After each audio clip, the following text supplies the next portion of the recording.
বাংলাদেশ সফর করার কথা ছিল, কিন্তু আনঅ্যাভয়েডেবল সার্কামস্টেন্সেসের কারণে এটা আমাদের রিশিডিউল করতে হয়।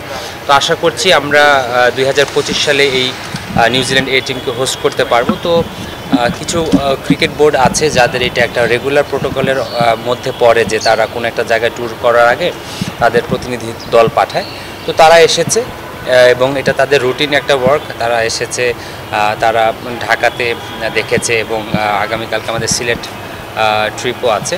তো এটা একদমই রুটিন একটা প্রোটোকল এবং আমরা এই সিরিজটা ইনশাল্লাহ এই বছর হোস্ট করতে যাচ্ছি এবং এটার যে টাইম টেবিলটা এটা খুব তাড়াতাড়ি মিডিয়ার কাছে জানিয়ে দেওয়া হবে ইনশাল্লাহ। আচ্ছা, নর্মালি আমরা এই টিমে লঙ্গার ভার্সন এবং ওয়ানডের উপরই প্রাধান্য দিয়ে থাকি। যেমন আমরা গত বছর ওয়েস্ট ইন্ডিজের সাথে যখন খেলেছিলাম তখন এটা ওদের প্রাধান্যের উপর 3টা 4 ডে ম্যাচ খেলেছিলাম, বাট সচরাচর এই টিমের সিরিজগুলো 2টা 4 ডে এবং 3টা 1 ডে ম্যাচই থাকে। আমরাও তো রেগুলার ফর্মেটেই যাবে হয়তো ইনশাল্লাহ। গত বছর বাংলাদেশের জিম্বাবুয়ে সফর ছিল, যেই সফরের মূল স্ট্রাকচার ছিল 2টা টেস্ট 3টা টি20, কিন্তু গত বছর যেহেতু আমরা টি20 ওয়ার্ল্ড কাপ খেলেছিলাম আমরা এই কারণে ওই সিরিজটা রিশিডিউল করে 5টা টি20 খেলেছিলাম।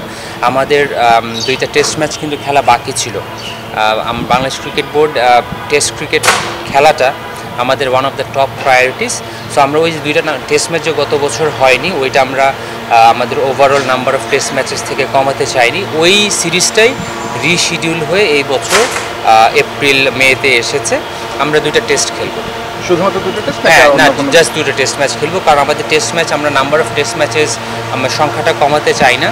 আমরা টেস্ট ম্যাচটা রেগুলার এবং যত সম্ভব বেশি খেলতে চাই এবং ওটার কথা চিন্তা রেখেই গত 2টা টেস্ট ম্যাচ এই বছর রিশিডিউল করা হয়েছে। ভেন্যু কোনটা হবে সেক্ষেত্রে? ঢাকা নাকি ঢাকার বাইরে হবে?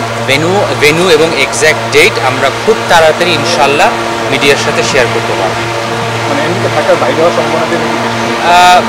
ঢাকা যেহেতু 2টা টেস্ট ম্যাচ, একটা টেস্ট ম্যাচ তো অবভিয়াসলি ঢাকার বাইরে হবে, আর যেহেতু আমাদের ঢাকা প্রিমিয়ার লিগ চলছে ঢাকার মাঠগুলো সবাই ব্যস্ত থাকবে। ওভারঅল আমরা গ্রাউন্ডস ডিপার্টমেন্টের কাছে অ্যাডভাইস চেয়েছি, তারা আমাদের অ্যাডভাইস করবে এবং ওইটা ফাইনালাইজ হলেই আমরা আমাদের সফরসূচিটা ঘোষণা করতে পারবো ইনশাআল্লাহ। নাফিস ভাই, মুস্তাফিজের একটা প্রশ্ন করতে চাই। মুস্তাফিজ প্রিমিয়ার লিগ খেলছে না, অনেকে এরকম বলছে বা গুঞ্জন যেটাই হোক যে মুস্তাফিজ হয়তো আইপিএল খেলবে। আপনাদের কাছে কোনো তথ্য আছে কিনা বা এনওসি? না, মুস্তাফিজের আইপিএল খেলা বা এনওসি চাওয়া সংক্রান্ত কোনো তথ্য আমাদের কাছে নেই।